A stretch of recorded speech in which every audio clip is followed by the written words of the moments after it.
아주 큰 돌과 그 다음에 작은 돌멩이 그리고 모래와 돌이 물이 있습니다. 여러분 이 네 가지를 한 상자 안에 넣으려면 어떻게 해야 될까요?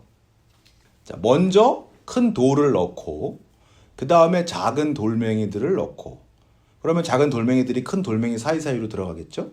그 다음에 모래를 부어서 또 그 사이를 채웁니다. 그 다음에 물을 부으면 그 사이사이로 또 물이 들어가게 되겠죠? 근데 여러분 만약에 이것을 거꾸로 반대로 하면 어떻게 될까요? 제일 먼저 물을 붓고 그 다음에 모래를 부은 다음에 그 다음에 여기에 작은 돌들을 넣고 큰 돌을 채운다면 어떻게 될까요? 물도 넘칠 것이고 돌멩이들도 다 들어가지 못할 겁니다. 그렇죠? 박스 안에 이 네 가지를 다 넣지 못합니다. 여러분 이런 과정들을 보면서 우리가 이 속에서 어떤 교훈을 얻을 수 있습니까? 여러분은 어떤 교훈을 얻으실 수 있어요? 아무 교훈이 없으신 거죠? 모든 일에는 우선순위라는 게 있다는 겁니다. 우선순위. 우리 삶에도 늘 우선순위가 존재합니다. 신앙에도 그렇고요. 그래서 오늘은 우리의 우선순위에 대한 말씀을 좀 나누어 보고자 합니다. 자, 오늘 본문 누가복음 9장 57절 말씀 함께 읽어볼게요. 길 가실 때에 어떤 사람이 여짜오되 어디로 가시든지 나는 따르리이다. 예수님께서 지금 예루살렘으로 가시는 길인데요. 예루살렘으로 가시고 계실 때에 한 사람이 예수님께 나와서 얘기합니다. 예수님, 저는 예수님께서 어디를 가시든지 저는 따르겠습니다. 무슨 말이에요? 제자가 되겠다는 말이에요. 그런데 예수님께서 이 사람의 요청을 선뜻 허락하지 않으세요. 58절이요. 예수께서 이르시되 여우도 굴이 있고 공중에 새도 집이 있으되 인자는 머리 둘 곳이 없도다 하시고 짐승조차 가지고 있는 집이 예수님은 없으시다. 머리 누일 곳조차 없으시다. 이것이 예수님의 대답이었습니다. 그러니까 이렇게 기약도 없고 빈곤한 것이 제자의 삶인데 그래도 나를 따르겠느냐 이 말씀이에요. 여러분 이 사람이 예수님을 따랐을까요? 안 따랐을까요? 똑같은 이야기를 담고 있는 마태복음 8장을 보면 이 사람에 대해서 어떤 서기관이라고 얘기해요. 어떤 서기관이다. 당시에 교만함, 타락 이런 것의 대명사였던 사람들이 서기관이잖아요. 이 사람이 서기관이었고 또 이 사람에게 예수님께서 이렇게 말씀하신 것으로 볼 때에 이 사람은 예수님의 명성을 등에 업고 뭔가 영광을 얻기 위해서 예수님의 제자가 되려고 한 것이 아닌가 추정해 볼 수 있습니다. 이 사람에게는 진짜 예수님의 제자가 되는 것보다는 더 큰 명성과 영광을 얻는 것이 더 중요했던 거죠. 자, 예수님께서 이번에는 그 자리에 있던 다른 사람에게 또 말씀을 하세요. 59절 말씀.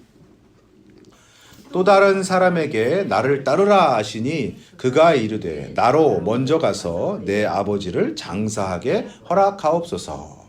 자, 나를 따르라. 즉 내 제자가 되어라 이렇게 말씀하셨는데 이 사람이 뭐라고 대답했다고요? 나로 먼저 가서 아버지의 장례를 치르게 하소서. 여러분 아버지가 돌아가셨다면 당연히 먼저 장례를 치르고 와서 예수님을 따라야죠. 그런데 여러분 예수님의 대답은 그렇지가 않아요. 60절 이르시되 죽은 자들로 자기의 죽은 자들을 장사하게 하고 너는 가서 하나님의 나라를 전파하라 하시고 여기서 죽은 자들이란 말은 진짜로 죽은 자들이 아니라 영적으로 죽은 자들, 즉 하나님 백성이 아닌 세상 사람들을 말하는 거거든요. 세상적인 일들은 그 세상 사람들에게 맡기고 영적인 일, 하나님의 나라를 전파하는 일을 담당해라 이런 말씀이에요. 여러분 맞는 말씀이죠? 그렇죠? 그런데 여러분 그렇더라도 아버지 장례는 치러야 되지 않겠습니까? 장례를 치르고 와서 예수님의 제자가 되고 하나님의 나라를 전파하는 일을 감당하면 되잖아요. 자, 그런데 여러분 생각해 보세요. 정말로 이 사람이 아버지가 돌아가셨다면 지금 이 사람이 여기 와 있을 수 있겠습니까? 어느 나라나 마찬가지겠지만 특히나 유대인들에게는 장례 의무가 어떤 절기를 지키는 것이나 할례 의식을 행하는 것보다도 더 앞설 정도로 가장 중요한 의무 중에 하나예요. 장례. 그러니까 지금 장례 기간에 이 사람이 여기 와 있을 수가 없습니다. 무슨 뜻이에요? 거짓말이라는 거죠. 핑계를 대고 있는 겁니다. 왜요? 예수님의 제자가 되고 하나님 나라를 전파하는 일을 담당하고자 하는 마음이 없으니까. 그 자리에 있던 다른 사람이 또 이번에는 내 차례인가? 그런 생각이 들었는지 차라리 내가 선수를 치자 이렇게 생각했는지 어쩐지 이렇게 말합니다. 61절 또 다른 사람이 이르되 주여 내가 주를 따르겠나이다마는 나로 먼저 내 가족을 작별하게 허락하소서. 여러분 이것도 당연한 부탁 아닙니까? 적어도 가족들에게 작별 인사는 하고 떠나야죠. 그렇죠? 자, 근데 이 구절을 직역하면 내 입으로 내 남자 가족들에게 작별하게 허락하옵소서 이렇게 됩니다. 직역하면. 당시의 유대 사회는 남성 중심 사회예요. 그래서 가정의 모든 일들에 대한 결정권이 남자들에게 있었습니다. 이 사람이 만약 집에 가서 이러저러해서 나는 예수님을 따르기로 했습니다. 나는 예수님의 제자가 되려고 합니다. 라고 말했을 때 이 사람의 아버지나 형들이 반대를 하면 그의 결정이 번복될 수도 있어요. 그러니까 지금 이 사람의 결단이 확고하지 못한 거예요. 완전히 정리하고 완전히 떠나려는 의지가 부족한 겁니다. 예수님도 그런 그의 마음을 아셨기 때문에 이렇게 말씀하세요. 62절 예수께서 이르시되 손에 쟁기를 잡고 뒤를 돌아보는 자는 하나님의 나라에 합당하지 아니하니라 하시니라. 여러분 쟁기질을 하는데 뒤를 보면서 쟁기질을 하면 어떻게 될까요? 밭 이랑이 똑바로 갈아지겠습니까? 꾸불꾸불꾸불하게 갈아지지 않겠어요? 여러분 오늘 본문에 나온 이 세 사람들의 공통점은 뭐냐면 그들 모두 다 예수님의 제자가 되는 일에 있어서 세상에 대한 미련이 있었다는 거예요. 뒤를 돌아보았다는 겁니다. 예수님의 제자가 되는 일, 하나님의 나라를 전파하는 그 사명보다도 자신의 삶, 가족, 자신의 편안함과 안위 이런 것을 더 우선했다는 거죠. 고린도전서 4장 1절 말씀 사람이 마땅히 우리를 그리스도의 일꾼이요 하나님의 비밀을 맡은 자로 여길지어다. 여러분 그리스도인이라면 예수님 믿는 사람이라면 하나님 백성이라면 누구나 다 예수님의 일꾼입니다. 하나님의 구원과 그 은혜의 비밀을 맡은 사명자들입니다. 여러분 우리 모두 다 예수님 제자들이에요. 아멘? 아멘이 안 되시는 분들은 오늘도 예배 후에 저와 상담이 있으셔야 됩니다. 여러분 우리는 모두 다 예수님의 제자들이에요. 그런데 예수님의 제자가 되고 하나님의 일꾼이 됨에 있어서 우리는 미련을 가져서는 안 돼요. 신앙은 우선순위의 싸움입니다. 내 삶보다 내 사명을 우선하고 내 편안함보다 주님의 몸인 교회에 대한 헌신을 우선하고 내 풍성함보다 하나님의 나라를 우선하려고 노력하며 사는 것. 여러분 그것이 바로 신앙생활이고 그리스도인의 삶이에요. 남는 시간에 남는 노력을 가지고 남는 것을 가지고 하는 신앙생활이 아닙니다. 제가 이번에 그리스, 튀르키예 방문을 통해서 제가 정말 많은 것을 보고 큰 감동을 받고 왔어요. 주로 이제 바울의 그 2차 전도 여행 루트를 많이 따라다녔는데요. 그리고 요한계시록에 나오는 소아시아 7교회 중에서 그 도시 중에 5곳을 보고 왔습니다. 여러분 제가 이스라엘을 방문했을 때보다 체력적으로 훨씬 힘들었어요. 이유가 뭘까요? 제가 나이 들었거든요, 그때보다. 그리고 또 하나는 이동 시간이 길다 보니까 일찍 움직이고 또 늦게까지 일정을 하다 보니까요. 체력적으로 꽤나 힘들었습니다. 저희가 그리스에서 다니는 동안 타고 다닌 차가 그 차를 운전하는 운전 기사분의 말로는 버스계의 페라리래요. 그만큼 아주 고급, 최고급 버스였습니다. 그리고 튀르키예 일정 동안 타고 다닌 버스도 역시나 아주 유명한 그리고 아주 고급 차량이었어요. 버스. 그런데 여러분 그렇게 고급 차량, 고급 버스를 타고 그냥 앉아서 가기만 하는데도 그 이동으로 인한 피곤이 대단합니다. 대단했습니다. 바울은 여러분 어떻게 이동했습니까? 전도여행 때. 바울이 버스계의 페라리를 탔습니까? 바울은 오로지 걸어서 다녔습니다. 물론 중간중간 배를 타긴 했지만 바울의 주된 이동수단은 도보였습니다. 버스를 타고 다니는 내내 제가 그런 생각이 들었어요. 바울은 대체 어떻게 이렇게 먼 길을 걸어서 다녔을까?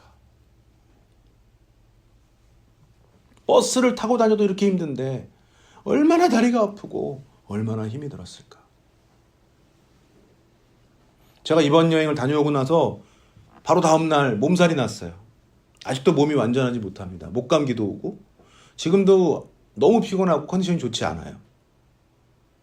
그런데 여러분, 그 먼 거리를 걸어서 다녔던 바울은 어떠했을까요? 신발도 저는 제가 가지고 있는 신발 중에 제일 편한 신발을 가지고 갔거든요. 그 당시 바울의 신발은 지금의 신발과는 비교도 안 되는 그런 조악한 것이에요. 그 지중해 지역의 햇살이 여러분 얼마나 뜨겁든지요. 이 제 팔이 약간 화상을 입어서 간질간질합니다. 여러분, 바울 당시에 선크림이 있었습니까? 겨울에는 또 얼마나 추웠을까요? 그렇다고 가는 곳마다 반겨주고 환대해주는 사람들만 있었나요? 때로는 욕을 먹고, 때로는 법정에 세워지고, 감옥에도 갇히고, 때로는 돌에 맞기까지 했습니다. 그럼에도 바울은 걷고 또 걸었습니다. 오직 복음을 위해서. 그런데 그랬던 바울의 그 충성의 길 끝에 무엇이 기다리고 있었습니까? 여러분, 이 사진은 그 빌립보 도시 유적에 갔다가 제가 찍은 바울이 갇혔던 감옥을 찍은 사진이에요. 안타깝게도 이제 저 안쪽이 무너져서 입구 쪽밖에는 볼 수가 없었습니다만 저의 이번 여행 전체를 통틀어서 저에게 가장 인상 깊게 남은 곳입니다. 여러분, 바울이 그렇게 힘들게 고생하면서 복음의 길을 걷고 또 걸었는데 그 길 끝에는 감옥이 기다리고 있었어요. 그리고 결국 그 마지막 최종 그의 마지막 길을 기다리고 있었던 것은 죽음, 참수형이었습니다.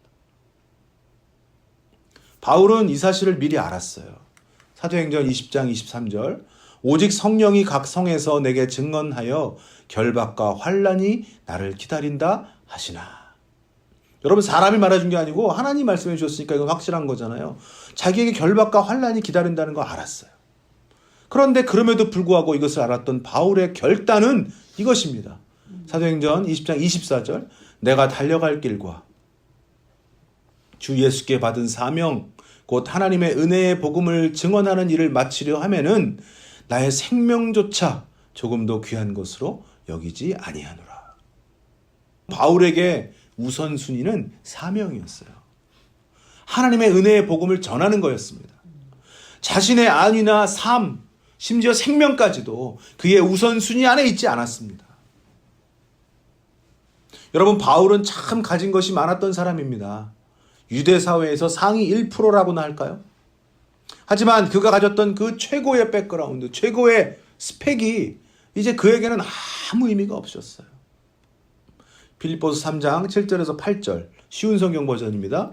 그때는 이 모든 것이 내게 너무 소중하고 가치 있는 것들이었습니다. 그러나 예수 그리스도를 만난 이후 그 모든 것이 아무 쓸모없는 것임을 알았습니다. 그것들뿐만 아니라 이 세상 그 어떤 것도 내 주 예수 그리스도를 아는 것과 비교가 되지 않습니다. 예수 그리스도를 위하여 나는 모든 것을 버렸습니다. 모든 것이 쓰레기처럼 아무런 가치가 없다는 것을 이제 압니다. 예수님을 만난 후 바울의 우선순위가 바뀌었어요. 이제 그의 최고 1순위는 바로 예수님입니다. 그리고 예수님께서 맡겨주신 사명입니다. 바울이 돌에 맞아 죽었다가 살아난 곳이 루스드라라고 하는 곳인데요. 이번 일정에 주일이 껴 있어서 그곳에서 루스드라에서 주일 예배를 드렸습니다. 이 루스드라 지역 중에서 한 교회 유적을 찾았는데 당시 박해를 피해서 산속에서 숨어 살던 사람들이 많았거든요. 이곳 역시도 바위를 파서 집을 만들어서 사람들이 숨어 살던 유적이에요. 여러분, 저 바위에 구멍구멍 뚫린 거 보이시죠? 그 안에 들어가면 방이 있어요. 돌이지만. 그리고 이건 3층이에요. 그래서 위에 3층, 2층은 사람이 살고 밑에 층은 주방입니다. 여러분, 이게 얼마나 불편하고 힘들었을까요? 또 여름에는 얼마나 덥고 겨울엔 또 얼마나 추웠겠습니까? 먹을 양식도 풍족하지 않았을 것이고 씻는 것은 사치였겠죠. 그럼에도 이들이 이렇게 불편한 삶을 선택한 이유가 뭡니까? 그들의 우선순위, 신앙을 지키기 위해서죠. 이곳에 바위를 파서 만든 아담한 교회가 있습니다. 조그만 교회입니다. 이곳에서 이 사람들은 그들의 우선순위인 신앙을 지키면서 예수님에 대한 사랑을 지켰던 거예요. 예배를 지킨 거예요. 이 루스드라의 바위 마을에서 우리 일행이 주일 예배를 드렸는데, 주일 예배를 드리면서 우리가 이 찬양을 불렀습니다. 주님 다시 오실 때까지 나는 주님을 보리라. 좁은 문, 좁은 길, 나의 십자가 지고. 여러분, 이들이 그 길을 걸었던 거 아니겠어요? 좁은 길. 그런데 여러분, 이곳보다 더한 곳도 있었어요. 성경에 갑바도기아라고 나오는 지역이 있는데요. 지금도 그 지역이 있습니다. 거기 가면 데린쿠유라고 하는 지하도시가 있어요. 이 닭을 쫓던 한 어린아이가 조그마한 구멍 속으로 닭을 찾아 들어갔다가 이 어마어마한 지하도시를 처음 발견했다고 하네요. 가장 깊은 곳은 지금 우리들의 건물 높이 정도로 치면 20층 정도의 건물 깊이에요. 지금은 이제 8층 정도까지만 공개가 되어 있는데요. 이곳에는 최대 2만 명, 3만 명 정도의 사람이 살 수 있었다고 합니다. 누가 언제 만들었는지는 정확히 알 수가 없는데요. 후대에는 로마의 탄압을 견디지 못한 기독교인들이 이곳에 모여들어서 이곳에서 함께 살았다고 합니다.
이곳에는 없는 것이 없습니다. 환기구가 있어서 여러분 공기도 다 공급되고요. 또 주방도 있고 창고도 있고 짐승을 기르는 곳도 있습니다. 그리고 신학교도 있고 예배당도 있어요. 하지만 아무래도 신선한 공기와 햇볕을 보지 못하고 그렇게 사는 곳이기 때문에 이곳 사람들의 평균 수명은 30대입니다. 그래서 10대 때에 아이를 낳아요. 아이가 아이를 낳는 거죠. 평생 이곳에서 태어나서 이곳에서 생을 보내다가 이곳에서 생을 마감하는 사람들도 많았던 겁니다. 여러분, 이 사람들 왜 이런 삶을 선택했을까요? 그냥 기독교를 포기하면 그들은 안전하게 살 수 있습니다.